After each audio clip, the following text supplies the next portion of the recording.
시간 우리 함께 합심하여 참회 기도를 드리심으로 주일 예배 주님 앞에 드립니다. 함께 기도합니다.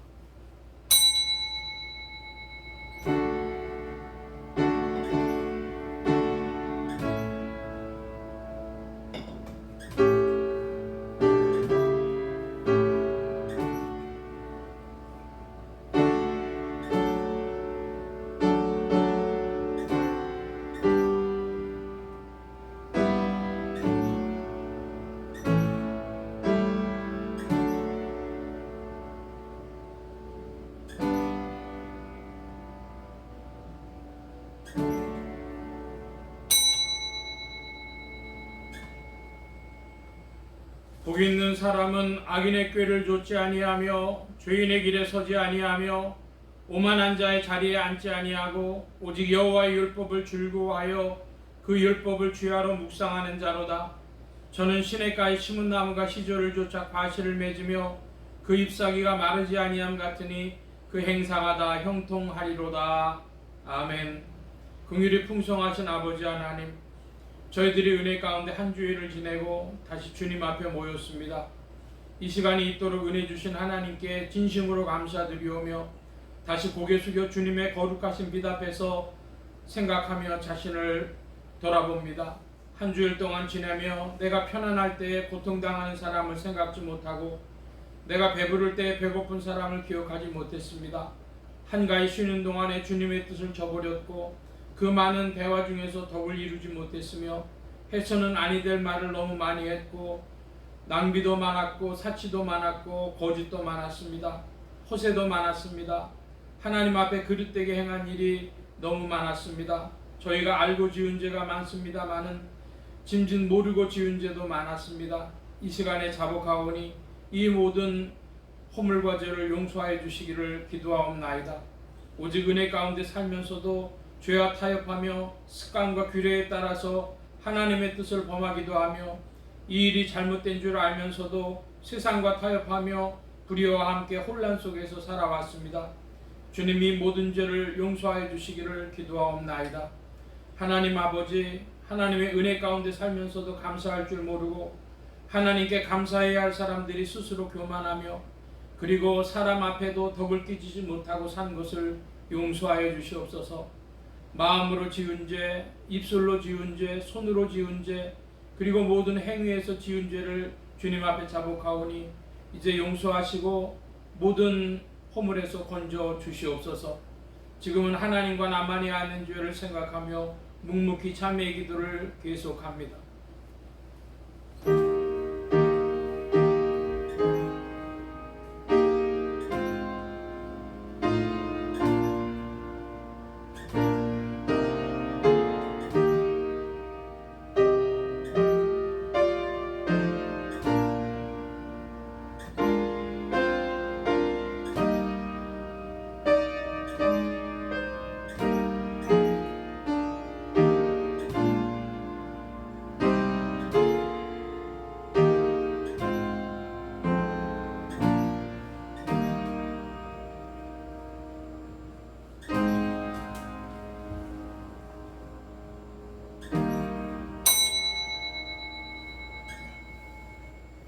다른 이들과 같이 본질상 진노의 자녀이었더니 긍휼에 풍성하신 하나님이 우리를 사랑하신 그 큰 사랑을 인하여 허물로 죽은 우리를 그리스도와 함께 살리셨고 너희가 은혜로 구원을 얻은 것이라.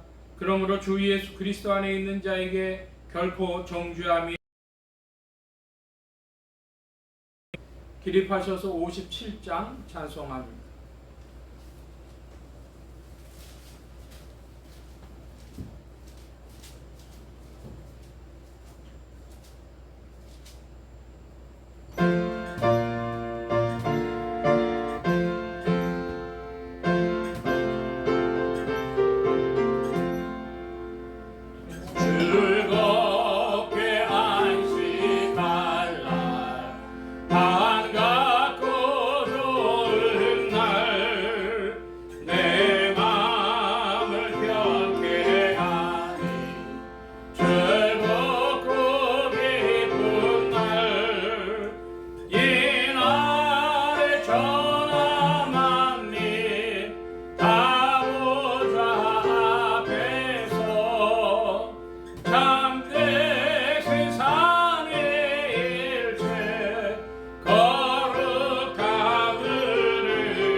성시교도 교동문제 35번. 교동문제 35번입니다.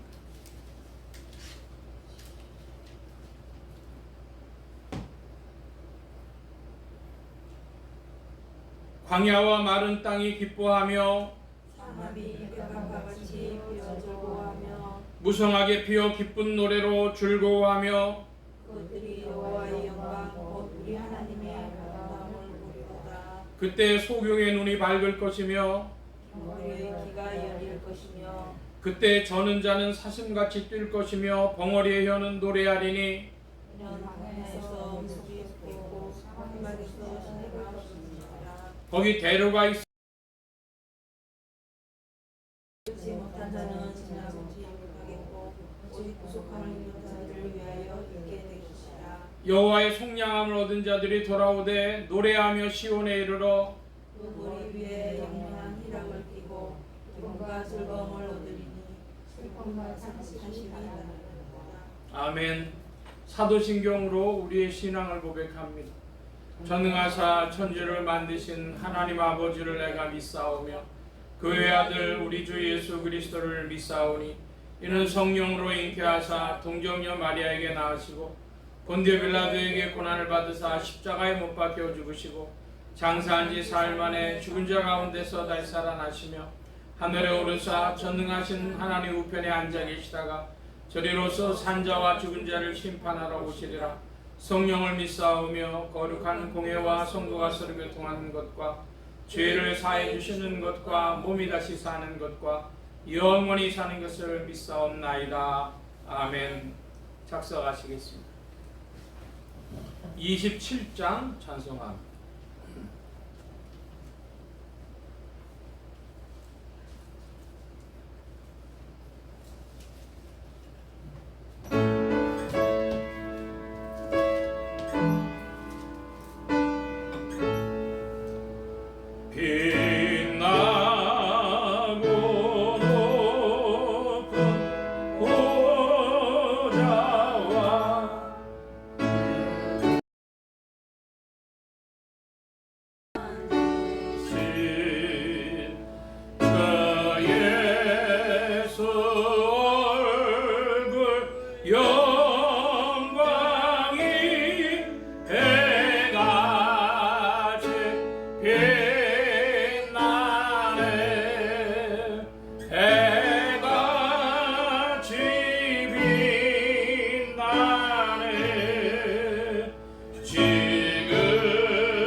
살리려 그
있는데 전함 못 이르러 그 영광 몸소 배울 때 내 기쁨 넘치리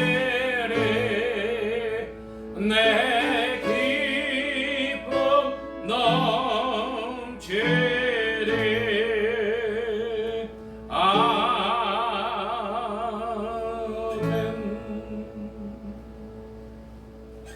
예, 28장 찬송 함께 부릅니다. 28장.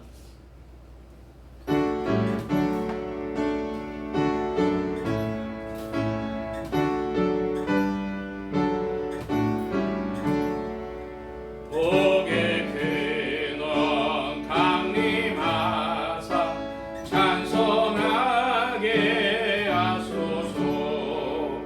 한량없이 자비하신 정량할 길 없도다.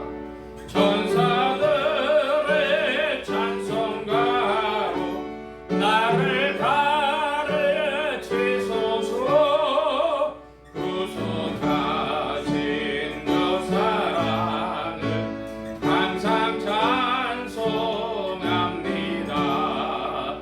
주의 크신 도움받아 이때까지 왔으니 이와 같이 전국에도 이르기를 바라네. 하나님의 품을 떠나 죄에 빠진 우리를 예수 구원하시려고 보혈을 여주셨네. 주의 귀한 은혜 받고 일생 빚진 자 되네. 주의 은혜 사슬되사 나를 주께 메소서. 우리 마음은 연약하여 범죄하게 세우니 하나님이 받으시고 천국에 넣으시소서.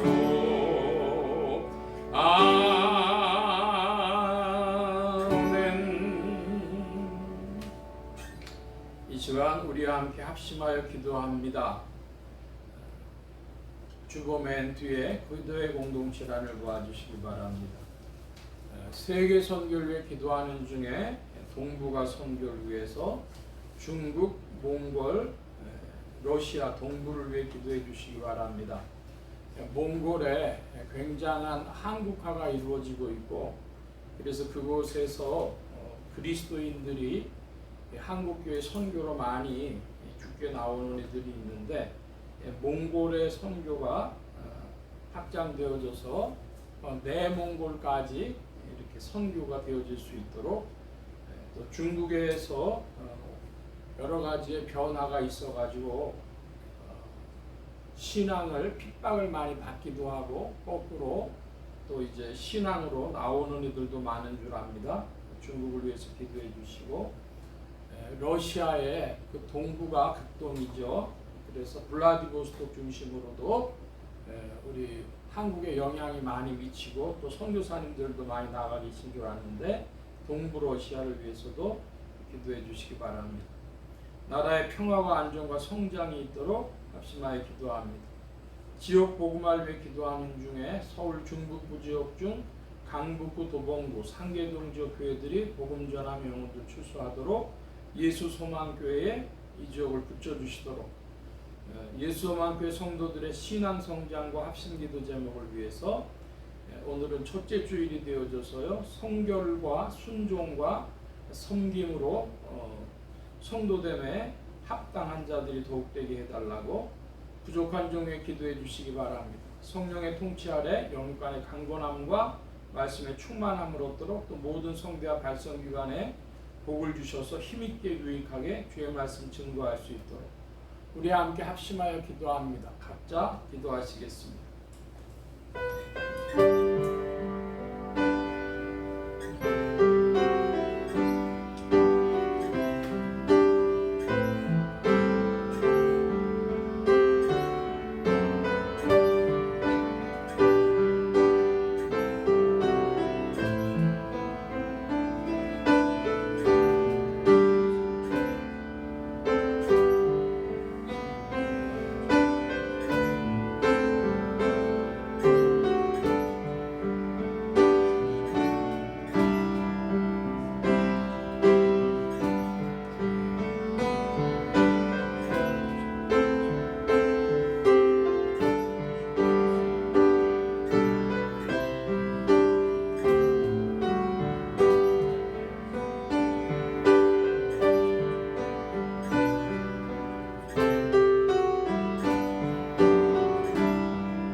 만복의 근원 되신 하나님 감사합니다. 만물을 주의 장중에 붙드시며 이 우주와 역사를 운행하시고 다시 이시고 통치하시는 주님의 경륜을 또한 찬양하며 의지합니다.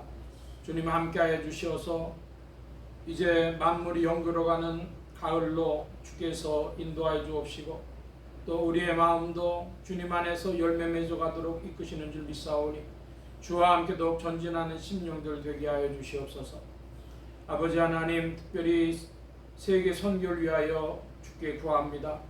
중국과 몽골과 동부러시아를 위하여 기도합니다. 아버지 하나님, 몽골에서 복음의 운동이 더욱 일어나게 하여 주옵시고 또한 그 몽골의 선교의 역사가 중국의 내몽골까지 미치게 하여 주옵시고 몽골이 일어나서 아버지 하나님 중앙아시아와 중국에 영향을 끼칠 수 있는 또한 선교의 흐름이 되어지도록 주장하시고 인도하여 주옵소서.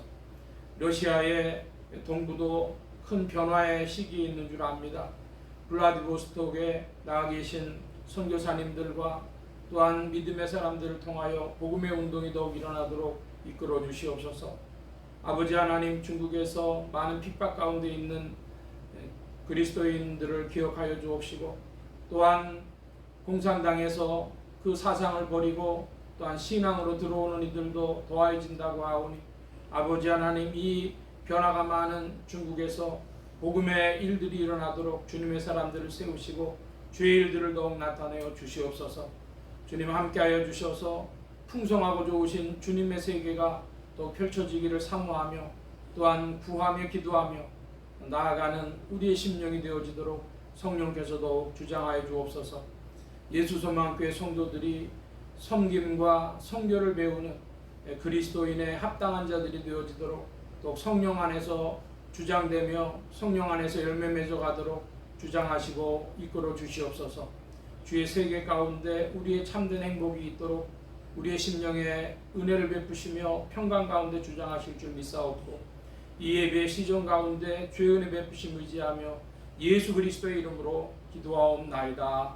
아멘.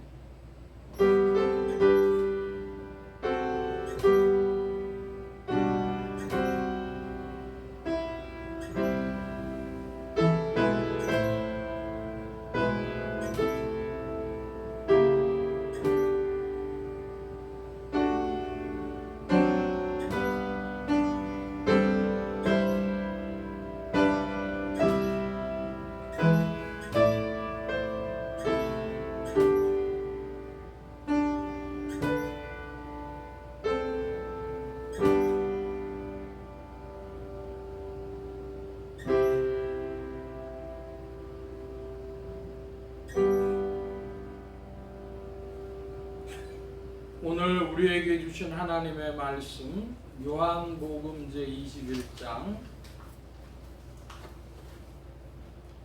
요한복음 제21장 21절로 25절입니다.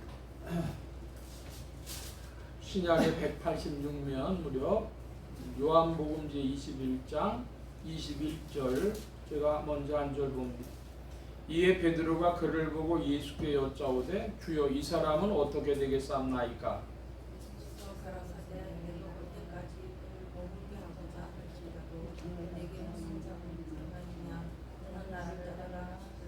이 말씀이 형제들에게 나가서 그 제자는 죽지 아니하겠다 하였으나 예수의 말씀은 그가 죽지 아니하겠다 하신 것이 아니라 내가 올 때까지 그를 머물게 하고자 할지라도 네게 무슨 상관이냐 하시는 것이로라.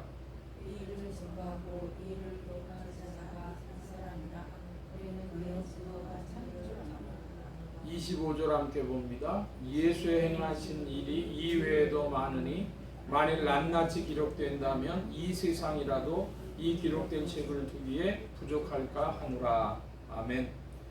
찬송합니다. 179장 찬송 179장입니다.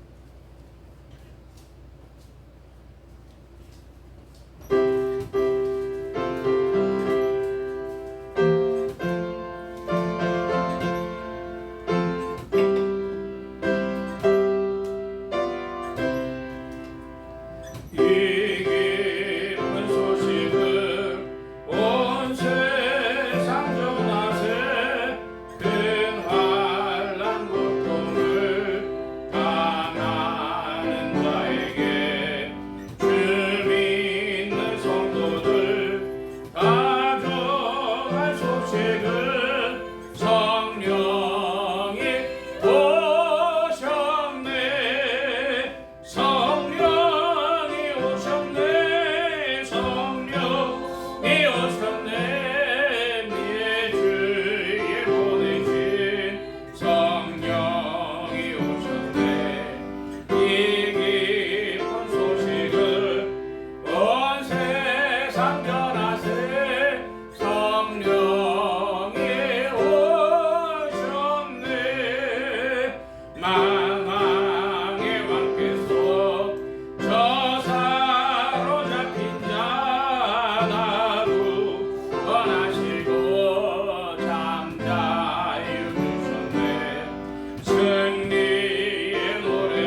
참여하세 성령이 오셨네. 아멘. 기도합니다. 만복의 근원 되신 하나님 감사합니다. 함께하여 주셔서 오늘도 주의 복된 날 하늘문 활짝 여시며 심령의 문들 또한 활짝 열어주옵소서. 열린 문을 따라 주의 말씀이 심령들 중에 찾아가 영혼을 밝히는 빛이요 인생에 나아갈 바른 길이요 영혼을 위한 참된 양식이 되게 하여 주옵소서. 부족한 것 십자가 뒤로 감춰주시며 성령의 두루마기로 입혀주옵소서. 말하는 입과 듣는 귀 복 주신 바라오며 의지하올 때에 예수 그리스도의 이름으로 기도하옵나이다. 아멘. 할렐루야. 그리스도의 풍성하신 은혜와 사랑이 여러분 신령과 생활 중에 두루 왕성히 운행하시기를 바랍니다. 오늘은 요한복음 21장 21절로 25절까지의 말씀으로 요한복음 강의 125번째 시간, 요한복음 전체 정리 48번째 시간으로 말씀, 생명, 교회, 성령, 그리고 믿음이라는 제목으로 요한복음 강해를 오늘 필하려고 합니다. 주께서 우리에게 은혜 베풀어 주시기를 구합니다. 하나님의 권능으로 죽음에서 부활하신 예수 그리스도는 죄와 죽음과 저주 가운데 있는 인생들에게 의와 생명과 만복의 근원이 되셨습니다. 이 예수 그리스도를 세상의 구주요 나의 주님이요 만유의 주제로 마음에 모시어 영접하는 자에게 성령님께서 내주동행 역사하셔서 그리스도를 섬기며 따르며 순종하는 자들에게 의와 생명과 축복이 실제가 되게 하십니다. 이 예수 그리스도는 말씀으로, 생명으로, 교회로, 성령으로 자신을 표현하셨습니다. 성도는 오늘도 그리스도를 말씀으로, 생명으로, 교회로, 성령으로 믿음이라는 채널을 통해서 만나며 찬양합니다. 오늘 말씀의 중점입니다. 우리 말씀 전하기 전에 늘 우리 예수소망교회 비전을 살펴보는데요. 오늘은 9월의 첫 주일이 되어져서 예수소망교회 창립 비전 중에 검은 글씨로 되어져 있는 거, 그 가로는 빼놓고 내용만 보겠습니다. 거룩한 사랑의 체험이 있는 교회, 거룩한 믿음의 역사가 있는 교회, 거룩한 기쁨의 전파가 있는 교회, 거룩한 헌신과 축복이 있는 교회, 거룩한 기다림과 승리가 있는 교회. 여러분, 거룩한 충만, 믿음 충만이라고 표현되어 있는데요. 여러분, 우리의 믿음은 주께서 베풀어 주신 것입니다. 은혜로 문이 열려진 것입니다. 그리고 마치 펌프에서 물이 나오듯이 처음에 물이 나오면 그 물을 이어서 계속 나오죠. 근데 중요한 것은 그 믿음을 이 세상 권세가 가만히 두질 않고 흔듭니다. 그러므로 여러분 믿음을 잘 지키시길 바랍니다. 믿음은 지킨다. 그리고 믿음이 부족하다는 표현도 있어요. 보충한다는 표현도 있어요. 그러니까요, 믿음이 충만해지기를 사모해야 됩니다. 성령께서 우리와 함께 하시는데 여러분의 기도 제목은 주여 우리의 믿음을 지켜주옵소서, 믿음이 충만케 하옵소서. 그렇게 자신을 위해 기도할 뿐 아니라 교회 지체들 위해서, 교회 공동체 안에 지체들이 서로 위해서 기도해 주면 그 은혜의 역사가 더욱 나타날 줄로 믿습니다. 할렐루야. 천국에서는 어떻게 밥을 먹는다 그래요? 서로 떠먹여 준다 그러죠. 그러니까 내 기도에서 나 벌어먹고 사는 것이 아니라 교회 공동체가 서로 위해서 기도해 줄 때 그 믿음의 충만, 성령 충만 얻는 줄로 믿습니다. 지난주 말씀을 보면 지난주는 성령과 교회에 관해서 좀 말씀을 드렸는데요. 그 나눠드린 설교 계획을 보면 성령님은 교회에 권세를 주시며 평강을 누리게 하시며 사명을 주신다. 그런 말씀들을 나눴습니다. 교회에 주신 권세로서 사제권이 있고 또 사제권이 집행되어진다. 그 집행은 말씀의 선포와 권면과 그 다음 성례, 세례와 성찬이다. 그런 말씀도 드렸습니다. 그래서 성도들에게는 이 사제권이 있는 교회와 링크, 연결되려고 하면 무슨 심령이 중요합니까? 감사와 참회 심령으로 연결돼야 돼요. 감사로 주께 나오는 마음이요, 또 참회로 주께 나오는 마음입니다. 삭개오의 예를 들었는데요. 삭개오가 주님을 영접할 때 어떻게 했습니까? 참회의 심령이 되어졌어요.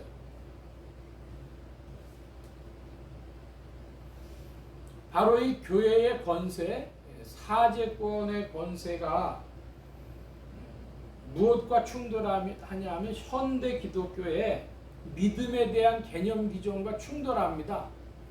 그러니까 현대 기독교, 현대 개신교는 그 믿음이 자기 충족적, 완료되는 것으로 이해해서 교회 자리가 없어요. 그런데 교회에는 사제권의 권세를 주셨기 때문에 믿음과 함께 역사하는 겁니다. 믿음 있는 성도가 교회와 연합되어져서 구원 앞으로 나간다, 이 말씀이죠. 그러므로 현대 개신교의 믿음의 정의와 이 교회의 권세는 충돌하는 부분도 있다, 이런 말씀 드렸습니다. 그래서 여러 가지로 결론적으로 교회는 어때야 되냐, 4가지 요소가 충만해야 된다고 했는데, 첫째로 참회 심령, 둘째로 뭐를 표현했습니까?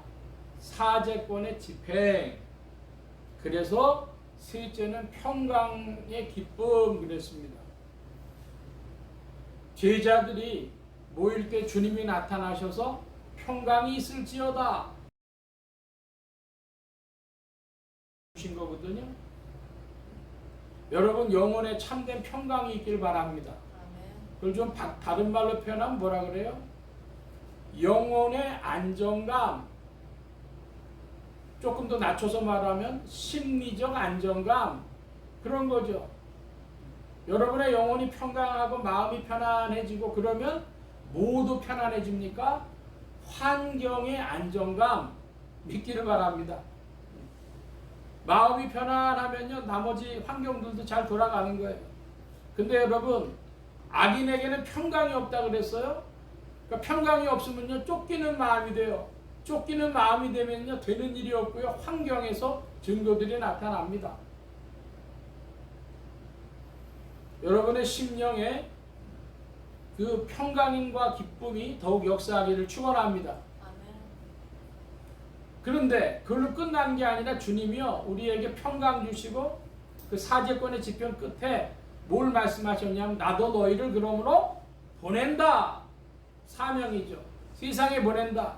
그러므로 우리가 교회 안에 있고 참회 심령이 사제 은총을 받고 평강해지고 기쁨이 있으면 여러분, 그것 가지고 우리 지상에서 할 일이 있는 줄로 믿습니다. 사명을 잘 수행해 나가는 것입니다.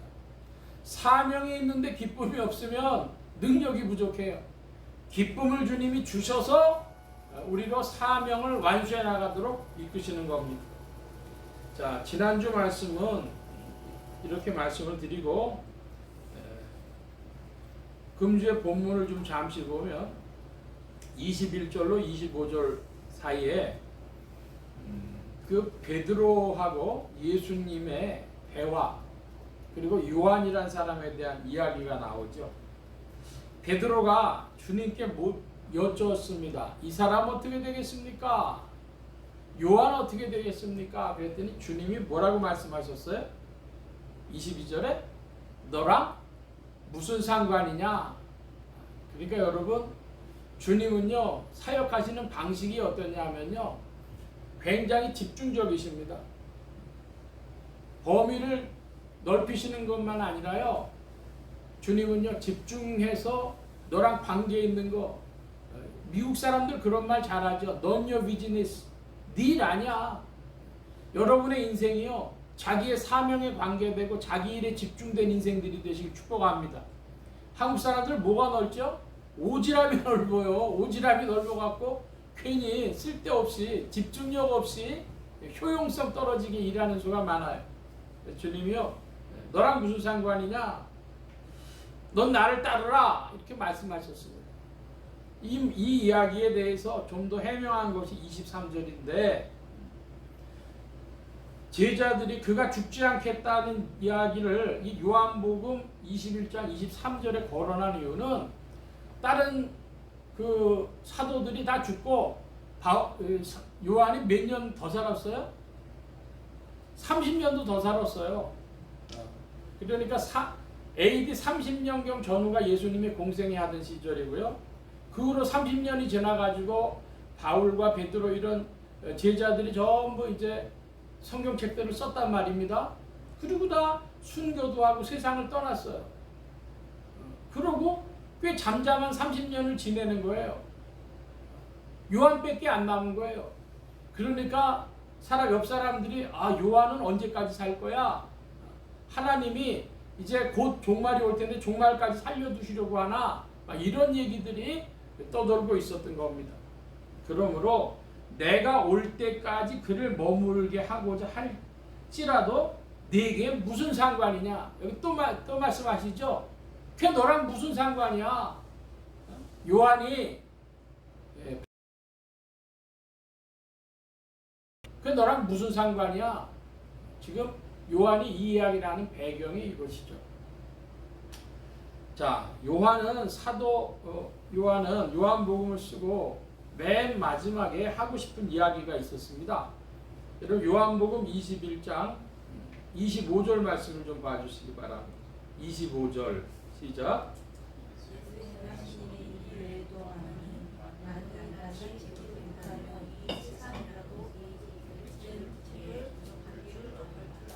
예, 자 성경책은 어떤 책이죠?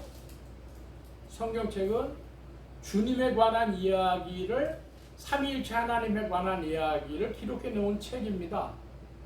그런데 이 성경에 기록되지 않은 그런 내용들이 주님이 행하신 일이 많답니까? 많지 않답니까? 많다는 것이죠. 그 많으니까 그 중에서 추려가지고 중요한 것만 꼭 필요한 것만 기록했다는 거예요. 이것을 빼고 이것을 취하고 하는 걸 보고 여러분 뭐라고 합니까? 책을 만들 때 빼고 넣고를 결정하는 걸 뭐라 그러죠? 그걸 편집이라고 합니다. 출판사에는 누가 있어요? 편집장이 있어요. 편집을 하는 거예요. 성경은 편집된 책이다. 여러분 이것을 기본적으로 생각을 해야 됩니다.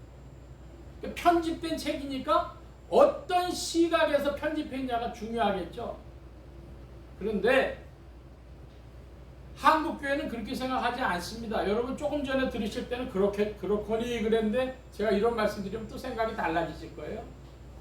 성경책은 1.1획도 가감이 없다 이렇게 이야기를 합니다. 성경은 1.1획도 가감이 없는 책이다. 이거 우상숭배입니다. 성경에 그런 이야기가 없어요. 그 이야기 때문에 성경을 죽이는 겁니다. 성경은 편집된 책이다. 이걸 성도들이 그냥 읽어만 봐도 아는 것이죠. 행한 일이 많지만은 낱낱이 기록하면 세상이라도 두 개 부족하다. 성도들이 이렇게 성경을 이해한다면, 편집된 책이라고 이해한다면, 그럼 얼마나 많은 여러 가지 접근할 수 있는 방법이 생기겠어요. 1.1획도 가감이 없다는 그 이야기를 누누이 강조하다 보니까 그 요한계시록에 하고 있는 이야기에서 확장돼 가지고 그런 얘기를 하다 보니까 이제 성경 보는 눈이 달라지는 것이죠. 성경책에 관한 이야기를 좀 먼저 드리려고 합니다. 여러분, 성경은 어떻게 되어 있습니까? 크게 구약과 신약으로 이루어져 있죠. 구약과 신약으로 이루어져 있는데, 구약하고 신약하고 가장 큰 차이점이 뭡니까? 구약만 인정하는 사람은 뭘 인정할 수 없어요? 구약만 인정하는 종교가 있죠? 그게 뭐죠? 유대교. 구약만 인정을 하게 되면 뭘 인정할 수 없어요? 예수님이 그리스도라는 걸 인정하지 못합니다. 그러니까 우리 이 대한민국에 사는 사람들 중에 기독교인 한 1,000만 보고 나머지 4천만 사람들은 이해 못하는 게 뭐냐 그러면, 유대교하고 기독교하고도 하나님 믿는데 왜 싸워? 그런 이들이 허다하게 있어요. 그건 말이 안 되는 거죠. 신구약을 다 믿는 사람과 구약을 믿는 사람은 싸울 수밖에 없다, 이렇게 생각을 해야 되는데 그렇게 생각을 안 한단 말이에요. 우리는 구약과 신약을 성경 전체 말씀으로 받는다. 자, 그러면 구약과 신약의 관계는 어떠냐라고 할 때, 신약에서 보면 예수님을 요한복음에 하나님의 어린 양이라 그랬습니다. 근데 구약의 출애굽기에 보면 어린 양이 나와요. 그래서 매해 그 6월절 때가 되어지면 어린 양을 잡아가지고 이렇게 절기를 지내라, 그런 말씀이 있죠. 자, 그러면 여러분은 이제 어떻게 절기를 지내야 돼요?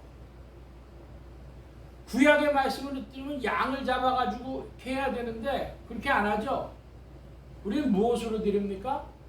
예수 그리스도께서 하나님의 어린 양이시라는 믿음으로, 신약의 방식으로 이제 그 절기들을 지내는 거예요. 그러니까 구약의 그 뜻은 그대로 가져오되 그것을 상징과 예표들을 해석을 하고 새롭게 해가지고 우리는 그것을 받아들인다는 것이죠. 오늘날 한국 기독교의 문제, 그 중요한 거 하나, 그건 구약과 신약이 두 채의 집이 연하여 붙어져 있는 두 채의 집이 되어버렸어요. 그것이 아니고 구약은 1층 집이고 신약이 2층 집이고, 2층 집으로 이해해야 되는데 옆에 붙어있는 두 채로 이해해가지고 구약을 그대로 적용하려고 합니다. 신약의 빛을 한번 줘서 그 신약의 빛으로 이해해야 될 것을 그대로 받아들인다는 거죠. 그게 문제가 됩니다. 자, 그러면 또 신약에 들어오면요, 신약은 세 가지 신학으로 이루어져 있다, 그런 말씀을 제가 요한복음 강해를 하면서 여러 번 말씀을 드렸어요. 오늘이 요한복음 강해 125번째 시간이 됐는데요, 보통 50분 정도씩 했습니다. 그러니까 한 6,000분 정도 한 것 같아요. 꽤 많은 시간 했는데, 이상했는데, 제가 주중에 어떤 목사님 만나가지고 그 이야기를 들었더니 깜짝 놀라시는 거예요. 아니, 요한복음을 125번을 했다고?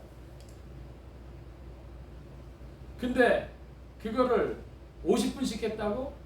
보통 목사님들이 30분씩 해가지고 한 3, 40번이면 끝나는 거를 했으니까 어떻게 그렇게 길게 했냐는 거예요. 어떻게 그렇게 길게 했을까요? 저 몰라요. 다른 목사님들도 웃기는 얘기 많이 하는데 웃기는 얘기도 별로 안 하고 했는데 그랬어요. 제가 지금 드리고 싶은 말씀은 요한복음이라는 위치가 신약성에서 나타나기 때문에 그와 같이 했던 것입니다. 신약 성경이 어떻게 이루어져 있냐? 세 가지 신학이다.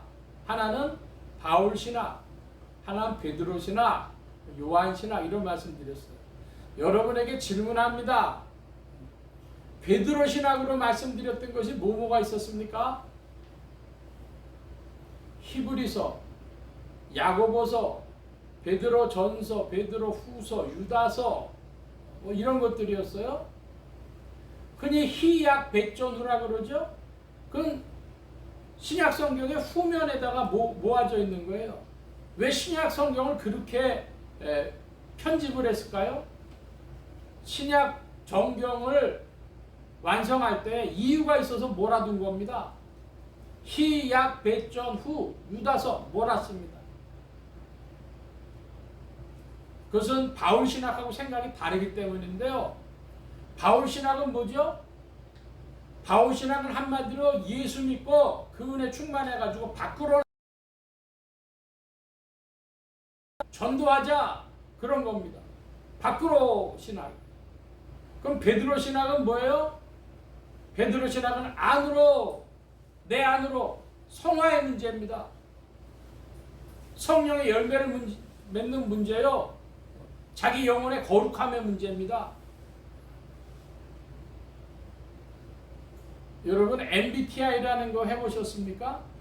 MBTI라는 거 해보면요, E라는 사람들하고 I라는 사람들하고 아주 이게 같이 있기가 쉽지 않아요. 내향성 있는 사람, 또 외향적인 사람. 근데 마치 바울 신학은 외향적인 것이고 베드로 신학은 내향적인 거나 마찬가지라는 말씀이에요. 근데 하나님이 그걸 다 말씀으로 묶어주셨어요. 여러분 믿음으로 받기 바랍니다. 그 베드로 신학에 들어가는 복음서가 마태복음, 마가복음 이런 것이라는 말씀을 드렸습니다. 요한 신학에 뭐가 있습니까? 요한 1, 2, 3서, 요한계시록, 그리고 요한 복음입니다. 자, 여러분 성경의 맨 끝에 요한계시록이 있으니까 요한계시록이 성경의 맨 마지막에 기록된 것이다. 그런 분들이 아마 그리스도인들 중에 90% 이상은 다 상식적으로 그렇게 생각하실 거예요. 근데 신학자들 사이에 논쟁이 있습니다. 뭐냐? 이 사도 요한이 100세 가까이 살다가 이제 90개 때에 로마 제국에 잡혔습니다. 저 사도 요한이 없어져야 되겠다 이렇게 해가지고 기름가마에 죽이는 형벌을 내렸어요.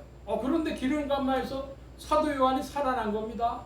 그랬더니 사람들이, 기독교인들이 더 박수를 치고 안 믿는 불신자들도 저 노인이 저랬는데 그건 신이 역사한 것이다, 살려줘야 된다 그러니까 로마가 난처해졌어요. 그래가지고 반모라는 섬으로 귀양을 보냅니다. 죽이지는 못하고 귀양사를 보냈어요. 귀양사를 보냈더니 거기 가가지고 주님의 계시를 받아 쓴 책이 요한계시록입니다. 근데 반모섬에서 사도 요한이 끝난 게 아니에요. 귀양살이가 끝나고 황제가 바뀌니까 풀어줘갖고 귀양살이가 끝나가지고 에베소로 다시 돌아옵니다. 거기서 맨날 설교를 하는데요, 서로 사랑하시오 그런 설교를 하면서 요한 1, 2, 3서를 쓴 것이죠. 그런데 요한복음은 언제 썼냐? 이 사도 요한의 맨 마지막에 쓰여졌다고 하는 것이 성경학자들의 견해입니다. 그러니까 순서가, 요한신학의 순서가 어떻게 되느냐? 요한계시록이 있고 다시 귀양살이 돌아와서 요한 1, 2, 3서가 있고 마지막에 요한복음이 있다는 것이죠. 근데 성경 편집은 복음서는 다 묶어놨기 때문에 요한복음이 앞에 있으니까, 그리고 요한계시록은 제일 끝에 있으니까 성도들은 당연히 뭐라고 생각해요? 요한계시록이 제일 끝이라고 생각하는 분들이 대부분입니다. 바로 저는 성경학자들 중에 몇몇이 주장하는 것처럼 요한계시록이 제일 끝으로 보는 것입니다. 왜? 여러 가지의 증거들이 이 요한복음이 끝이라고 하는 걸 보여준다. 바로 그 대목이 예수의 행하신 일이 이외에도 많으니 낱낱이 기록된다면 이 세상이라도 이 기록된 책을 두기에 부족할까 하노라. 편집을 확실히 드러냈다는 거예요. 다른 성경책들은 자기가 이렇게 맞다 하면서 이렇게 썼는데 사도 요한은 가장 끝에 책을 쓰면서, 자기의 책들이 다 이제 다른 사도들보다 30년 후에 나왔어요. 그 30년 후에 나오고서도 전체 정리를 해서 쓴 책으로 편집이다. 그래서 성경을 보는데 우리 한국에서 제일 많이 성도들이 본 책이 뭐냐면 성경이 읽혀지네, 그런 책입니다. 그런데 그 책 아무리 봐도 중요한 건 뭐냐 하면은 성경이 창세기부터 계시록까지 마치 일직선으로 달리는 것 같아요. 2층 집이라는 얘기가 분명치 않아요. 2층 집 중에서도 거실이 있는데 가장 큰 방, 주인방이 있는데 그게 요한신학이고 요한복음이다.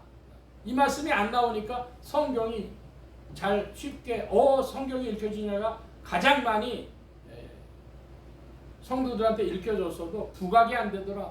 그 말씀 드리는 겁니다. 그러니까 제가 지금 이 말씀 드리는 것은 많은 성도들이 많이 들어본 이야기가 아닙니다. 예수소망교회 강단에서 전해드리는 말씀입니다. 여러분의 믿음이 되기를 바랍니다. 자, 그러면 이제 예수 그리스도께서 말씀으로 생명으로 교회로 성령으로 표현되심이 요한복음에 나타났는데 이 이야기들을 좀 살펴보면 예수 그리스도는 말씀이시다.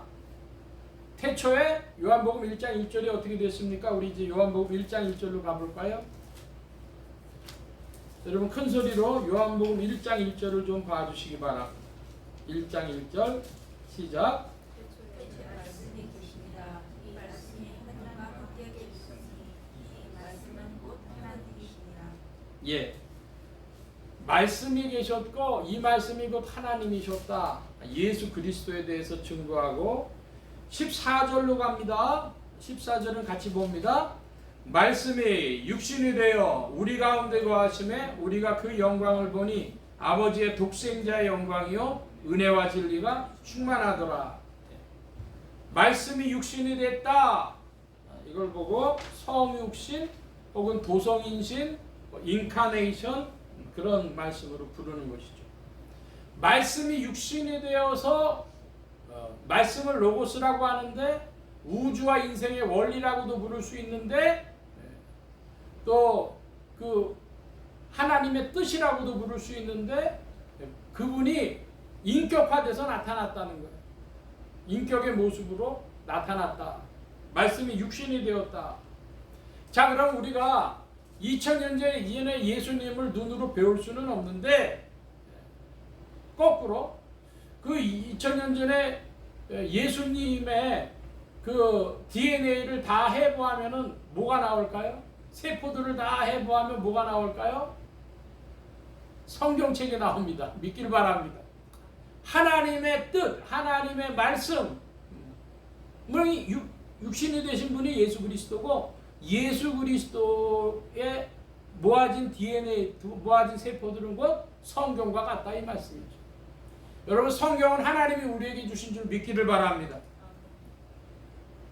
성경 말씀 사람들이 다 썼어요. 그런데 그 배후에 역사한 능력이 있는데 곧 성령께서 이 성경을 기자들이 기술하게 하셔서 오늘 우리에게 도착하게 하셨다는 거예요. 참 기이한 일입니다. 이 말씀이 육신이 되신 분. 자, 그럼 여러분한테 질문이 됩니다. 우리가 국어 시간에 국어 어떤 본문을 다룰 때 이 본문의 주제가 뭐다 이런 얘기를 꼭 찾아요. 네? 여러분 성경책의 주제는 뭡니까? 여러분 질문합니다. 성경의 주제가 뭡니까? 성경의 주제는 하나님의 사랑과 의입니다. 믿길 바랍니다. 사랑과 의가 성경의 주제예요. 주제.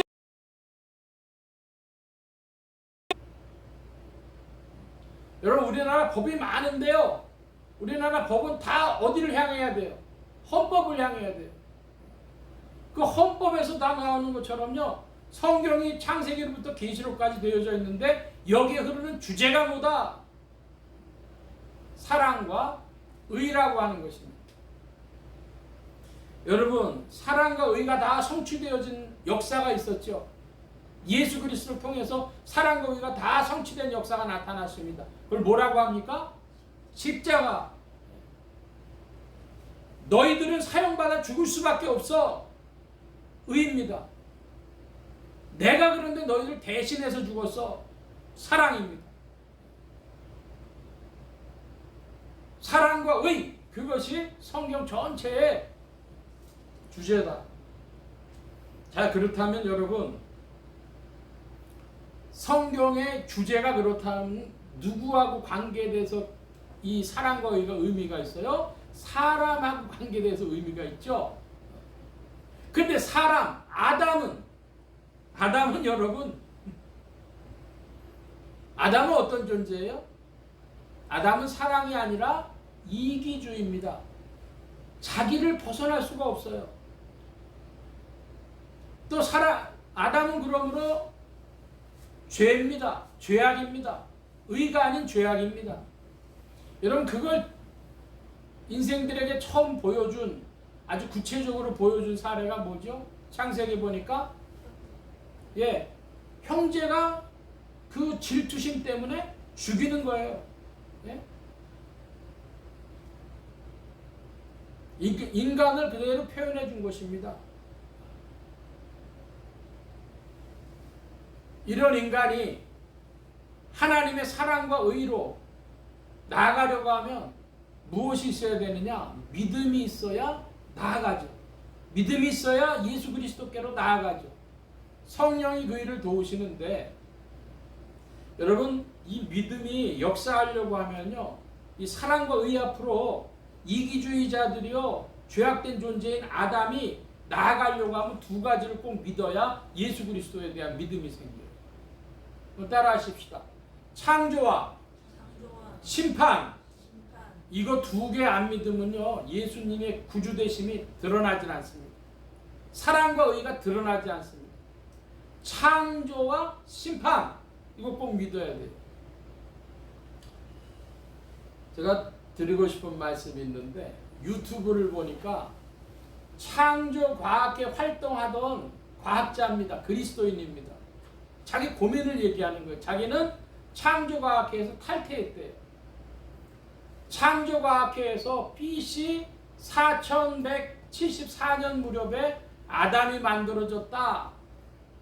여기다가 자기 과학적 지식으로 맞춰 놓으려니까 도저히 안 맞더라는 거예요.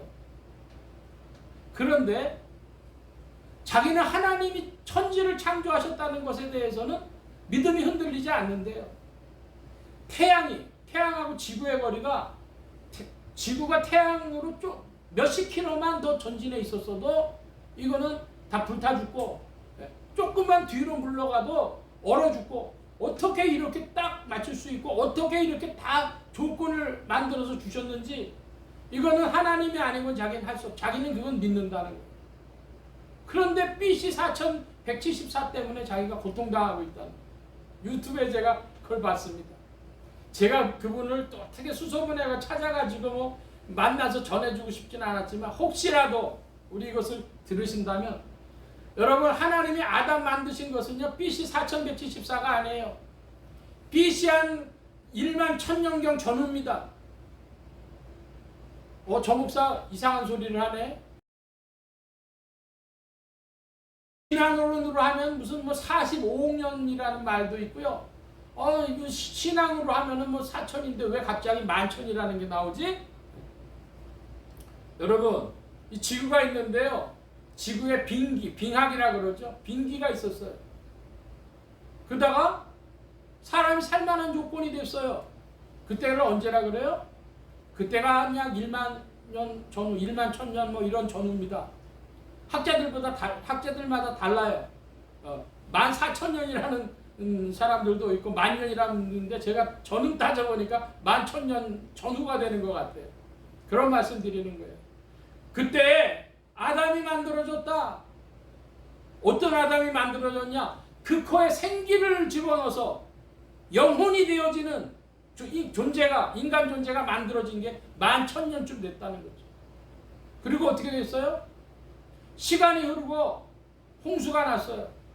여러분, 노아가 우리의 실제적인 조상이 됐는데요, 노아하고 아담 사이에 다른 인류가 있었다, 뭐가 있었다, 그거는 성경에 거론이 안 됐는데 그건 과학자들 알아서 하라고 하고, 중요한 건 뭐냐?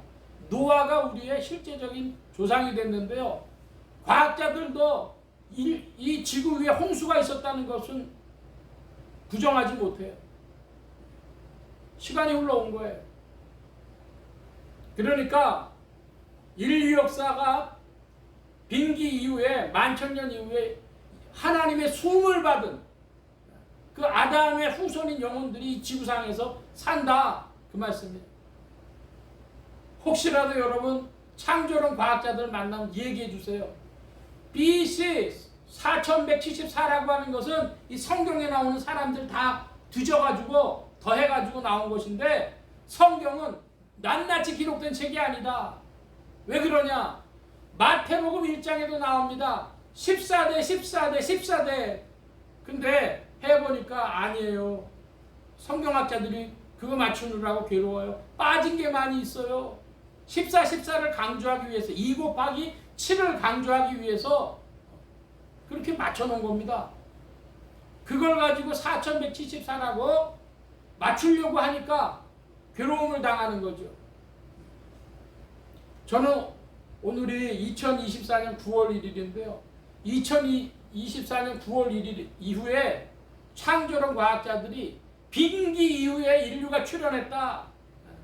영혼을, 하나님의 호흡을 받은 아담이 출현해서 지금까지 이어졌는데 노아 홍수 이후가 진짜다. 그래서 진짜 역사는 한 9,000년 정도, 8,000년, 9,000년 정도의 인류의 역사가 이루어진 것이다. 지구상을 다 뒤져보면 인류의 문화가 고고학이나 이런 거 보면요, BC 7, 8년 전에 주로 다 있는 거예요. 그런 이유입니다. 창조를 믿는 과학자들, 그들 흔들릴 필요가 없어요. 과학의 지식과 다르지 않습니다. 심판인데요. 여러분, 심판이 없으면 뭐가 사라지는 줄 아십니까? 모든 가치가 붕괴되는 거예요. 옥성호라고 하는 분이 계십니다. 이분이 사랑의 교회를 담임하셨던 오카는 목사님 아들이에요. 이분이 책도 많이 썼어요. 근데 얼마 전에 이제 난 기독교인 아니야. 나는 교회에서 떠났어. 이런 이야기를 이제 하시는 모양이에요. 제가 그분 걸 좀 찾아봤어요. 유튜브에 찾아보고 했더니 그분이 결국은 뭐냐 하면 4100 이게 자기 이성과 안 맞는다는 거예요. 근데 더 중요한 건 뭐냐 하면 이분이 뭘 못 믿냐면 심판을 못 믿는 거예요. 악이 이렇게 관영한데 하나님 어디 있어? 저는 다른 분들은 옥집사님을 보고 저 사람 기독교인 아니라고 욕할지 모르지만 저는 욕하지 않습니다. 인간의 이성과 양심으로 말을 하는 거예요. 근데 그분한테 뭐가 없어요? 믿음이 없어요. 무슨 믿음이 없어요? 창조와 심판에 대한 믿음이 없어요. 이성과 양심으로는 정말 이게 옛날 얘기 아닙니다. 오늘 얘기하는 거예요. 여러분, 예수님 믿는다고 이성과 양심이 죽어야 되겠습니까? 아니요. 믿어야 되는데요. 그 믿음을요, 근본주의적이고 문자주의적으로요, 달달 볶여갖고 믿어야 되겠습니까? 아닙니다. 성경 그렇게 말하고 있지 않아요. 성경은 편집된 책임을 분명히 드러내고 있습니다. 여러분의 꼭 이 믿음이 있길 바랍니다. 한번 따라 하십시다. 창조와 심판. 여러분이 정말로 그 믿음이 있다면 하나님이 역사 가운데서 사랑과 의를 성취하기 위해서 그리스도를 보내셨고 예수의 십자가에서 사랑과 의가 성취되었다는 그것이 의미가 있어져요. 그런데 창조와 심판을 믿지 않으면 그것은 이루어지지 않습니다. 저는 하나님이 세상을 창조하셨다고 믿습니다. 그리고 마지막 날 심판하실 것이라고 믿습니다. 그러므로 나의 오늘의 삶이 의미가 있는데 아담을 다 벗어나지 못한 이 모습 이대로 주님의 사랑과 의가 선포되어져서 성령께서 오늘도 이끌고 가신다고 믿습니다. 요한복음엔 말씀이신 그리스도가 나타나 있는 거예요. 두 번째로 생명으로 표현되신 그리스도신데요. 주님이 생명으로 표현되셨으니까 이걸 흔히 말하기를 생명의 주라고 합니다. 한번 따라 하십시다. 생명의 주. 생명의 주. 예. 예수 그리스도께서 생명의 주가 되셨는데요. 요한복음 1장 4절에 보면은 이렇게 표현되어 있죠. 그 안에 생명이 있었으니. 이 번역은요 그렇게 좋은 번역이 아니에요. 뭐라고 번역해야 맞냐면 그분 안에 생명이 있었으니. 영어에는 명백합니다. In him.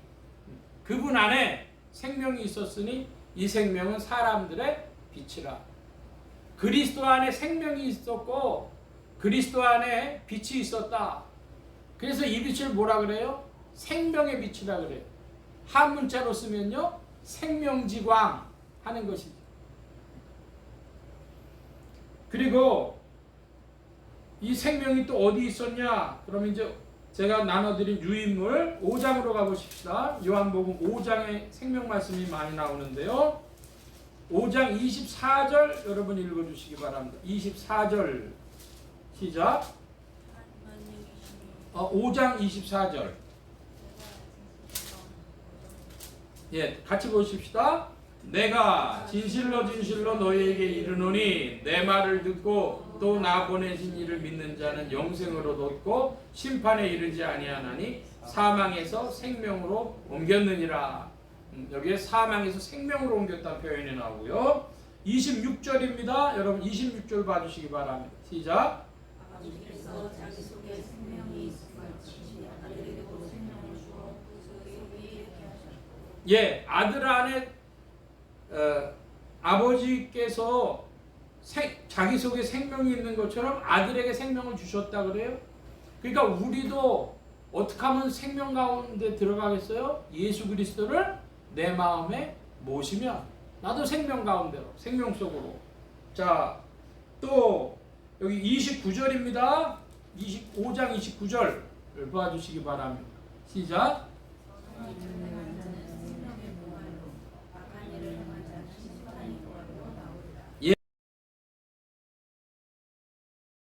그런 표현이 나와요. 참 좋은 표현입니다. 생명의 부활. 근데 어떤 사람들이 그렇대요? 선한 일을 행한 자. 악한 일을 행한 자는요. 심판의 부활, 사망의 부활입니다. 여러분, 우리로 하여금 이 죄악된 인생들 아담들이요. 날마다 바른 길을 가도록 촉구하시는 분이 계십니다. 누구십니까? 성령께서 우리를 바른 길 가도록 이끄시는 줄로 믿습니다. 선을 행한 자, 주님이 말씀하시는 그 길 따라 힘써서 나아가려고 애쓴 자, 충성된 자, 성령 따라 순종한 자, 그런 자들에게 생명의 부활입니다. 생명으로 표현되신 그리스도, 예수님 안에 있으면 우리는 생명이고, 우리는 그리스도를 따라서, 그리스도의 성령을 따라서 생명의 자리로, 생명의 부활 자리로 나아갑니다. 한번 따라 하십시다. 생명의 주. 생명의 주. 예수 그리스도는 생명의 주가 되시는 것이죠. 요한복음이 계속 생명 문제를 거론하는데, 자, 여러분 생명에 관해서 좀 더 말씀드립니다. 우리 2주 전에 생명에 관한 말씀을 드렸어요. 생명에는 뭐가 있어요? 적정 온도가 있어요. 너무 뜨거워도 안 되고 너무 차가워도 안 돼요. 그리고요, 생명은요 과정을 거쳐요. 어떤 과정을 거쳐요? 생명이 우리 안에 이식되어지면, 심어지면 그 다음에 뭐가 나요? 싹이 나고, 잎이 나고, 그 다음에 꽃이 피고, 그래서 가지가 굳어지면서 그 안에서 열매가 맺히고. 여러분, 생명의 열매, 그리스도의 형상이 우리 안에 이루어진 성령의 열매, 무엇이 있습니까? 사랑, 희락, 화평, 인내, 자비, 양선, 충성, 온유, 절제, 이런 열매들은 성령의 열매라고 부르고, 그것은 그리스도의 마음, 그리스도의 형상입니다. 생명 안에서 그리스도의 형상이 우리 안에서 성장하는 것입니다. 열매 맺어 가도록 나아가는 것입니다. 예수 그리스도는 생명의 주가 되십니다. 할렐루야. 요한복음은 이 생명 문제를 이야기하고 있는 것입니다. 또 교회로 표현되신 그리스도가 있어요. 요한복음 우리가 사제권을 봤는데요. 이 말씀은 따라하시기 바랍니다. 교회의 권세, 평강의 왕. 예수 그리스도께서 교회의 머리가 되시기 때문에 교회의 권세를 주셨고, 그 교회를 따라 나아감으로 말미암아 주님은 평강의 왕이 되시는 것입니다. 여러분 절 좀 주목해 주시기 바랍니다. 교회에 관해서 요한은 요한계시록에 두 가지 교회를 얘기하고 있어요. 어떤 교회와 어떤 교회죠? 새 예루살렘이라고 하는 교회를 얘기하고 있고, 음녀 바벨론이라고 하는 교회를 얘기하고 있어요. 그러니까 성경에는 우리 인간 역사에 두 개의 교회가 나타날 것이다. 그걸 이야기하고 있는 것입니다. 이 두 개의 교회, 그래서 음녀 바벨론은 뭐라 그래요? 나는 과부가 아니다. 나는 가진 것이 많다. 요한계시록에 보면 그렇게 떠들어요. 지상의 교회죠. 자, 저는 한국교회가 21세기 할 일이 많은데 저는 한국교회는 망했다. 이렇게 이야기를 합니다. 그게 언제부터 하는 얘기냐? 어제자로부터 제가 하는 말이에요. 왜 그래? 한국교회는 지금부터 한 10년 전인지 더 전에 한기총이라는 단체가 있었는데,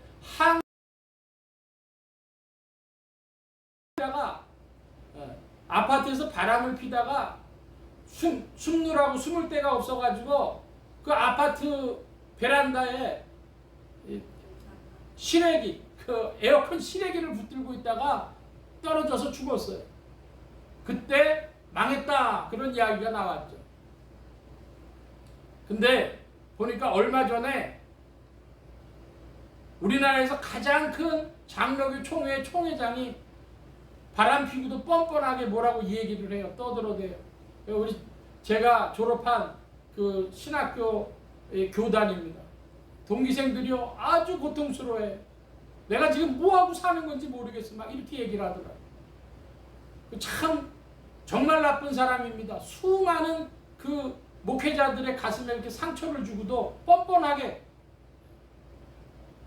그러니까 우리나라 가장 큰 총회장, 현직 총회장이 그렇다는 게 한국 기독교가 죽었다는 증거도 되는데, 우리나라 큰 교회를 했다고 하는, 제자 훈련 열심히 했다고 하는 목사님의 아들이 난 이제 기독교인 아니야. 그러니 한국 교회가 죽었다는 말이 성립이 되는 것이죠. 여러분, 그러나 그 기독교가 죽었다고 해서 하나님이 이 우주를 창조하신 사실이 사라지는 것도 아니고, 마지막 날 심판하실 사실이 사라지는 것도 아니고, 그리스도께서 우리를 위하여 고통당하신 그 십자가가 사라지는 것도 아닙니다. 새 예루살렘 교회가 사라지는 것도 아닙니다.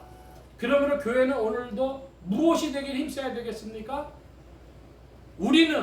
나는 음녀 바벨론에서 탈출해서 새 예루살렘이 이루어지는 쪽으로 내 신앙의 방향을 잡고 나아가고 있느냐?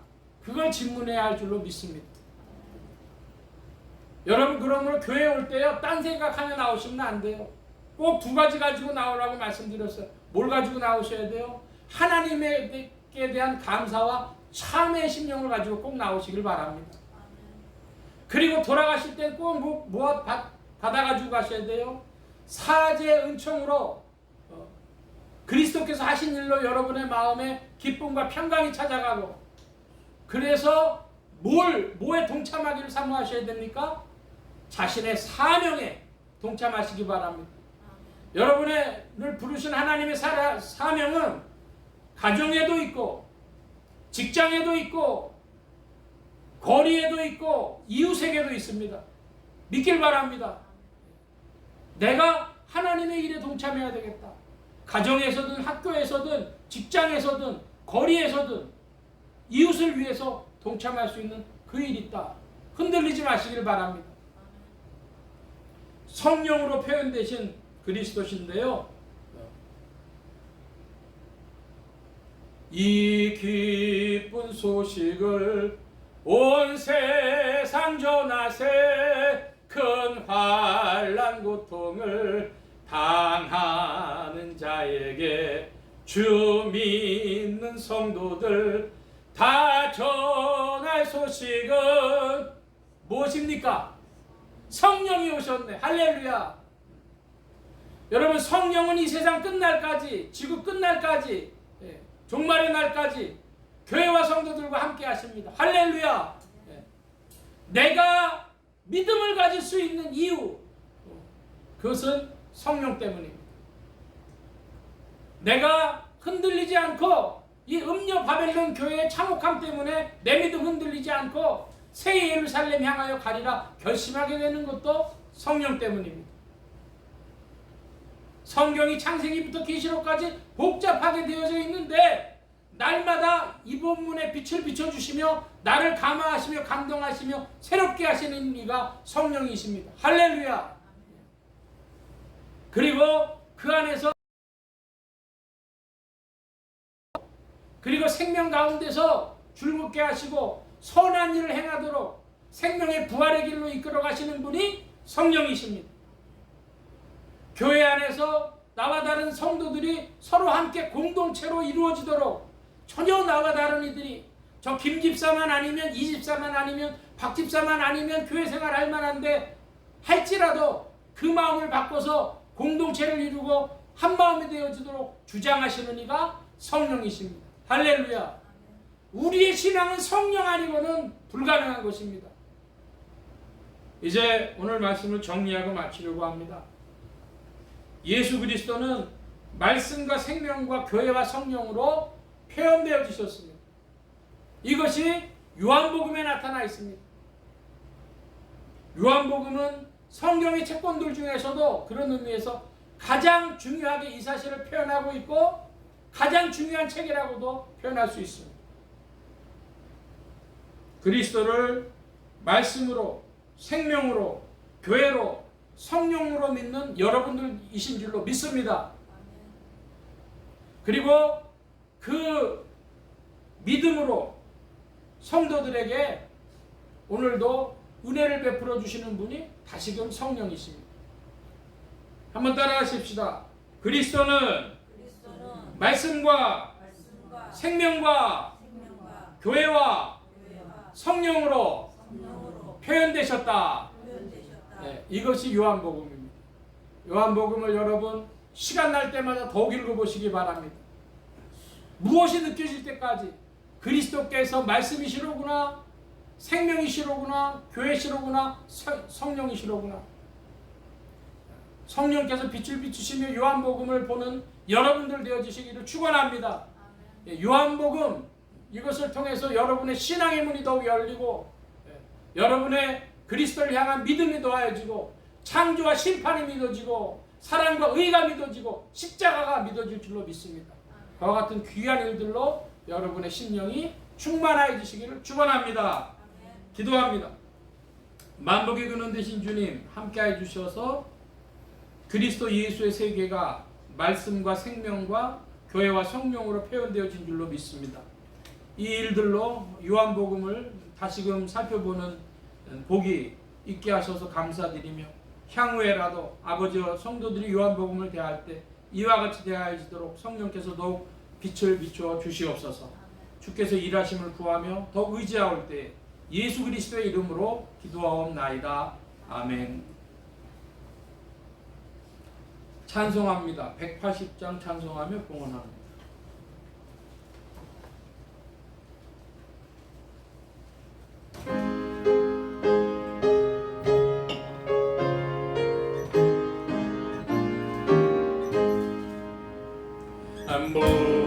무한하신 주 성령 우리 어두운 성품에 생명빛을 주소서 보혜 사시오 우리 죄를 씻으사 피곤한 자 힘주며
전 우리 함께 기도합니다. 각자 받으신 말씀 붙잡고 기도하시고 성령님 한 주간 인도하여 주옵소서. 기도하시기 바랍니다.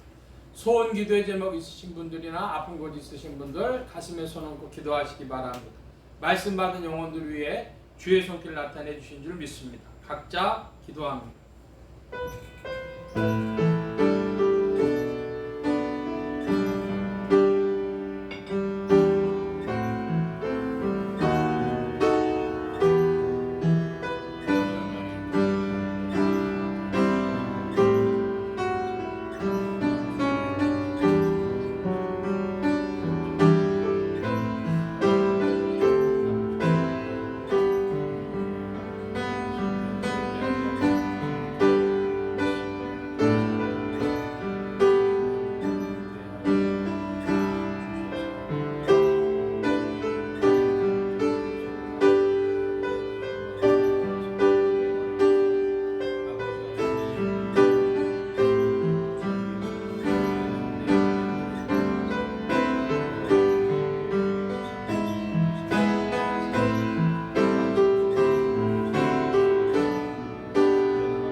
만복의 근원 되신 주님 감사합니다. 오늘도 사랑하심을 입은 무리들 불러 모아주시고 겸손히 주님을 찬양하며 의지하게 하시고 또한 주의 것 구별하여 예물 바치는 손길들로 나오게 하셨사오니 여호와 이레 하나님 생애에 필요한 모든 것들 친히 예비하시며 공급하여 주옵소서.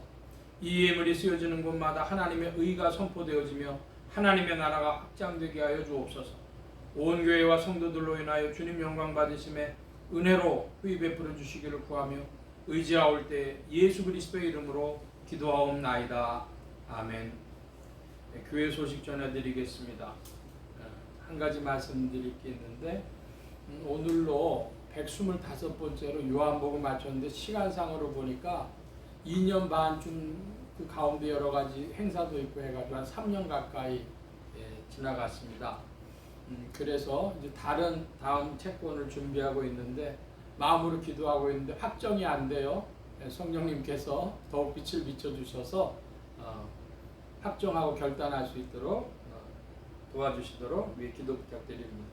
다른 광고의 말씀 놓고 기립하셔서 448장 찬송 1, 4절 합니다.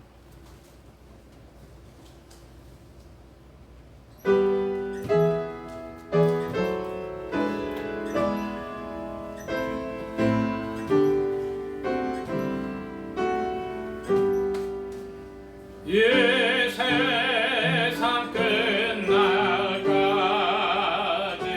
저 봉사하리니 내 죄인 거들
무한하신 은혜와 하나님 아버지의 극진하신 사랑하심과 성령님의 내주교통 역사 충만케 하심이 하나님으로 말미암은 창조와 심판을 믿으며 또한 죄인된 인생들에게 찾아오셔서 사랑과 의를 가르쳐 주시며 우리에게 십자가의 은혜를 베풀어 주신 그리스도를 향하여 굳건한 믿음으로 더욱 힘차게 발걸음을 주를 향하여 옮기기를 사모하는 이 자리에 모인 모든 무리들 머리머리 위에 온라인 예배로 참석하는 신명들 머리머리 위에 이들의 가정과 직장과 생업과 학업과 모든 출입과 만남과 건강 위에 이제로부터 늘 함께 계실지어다.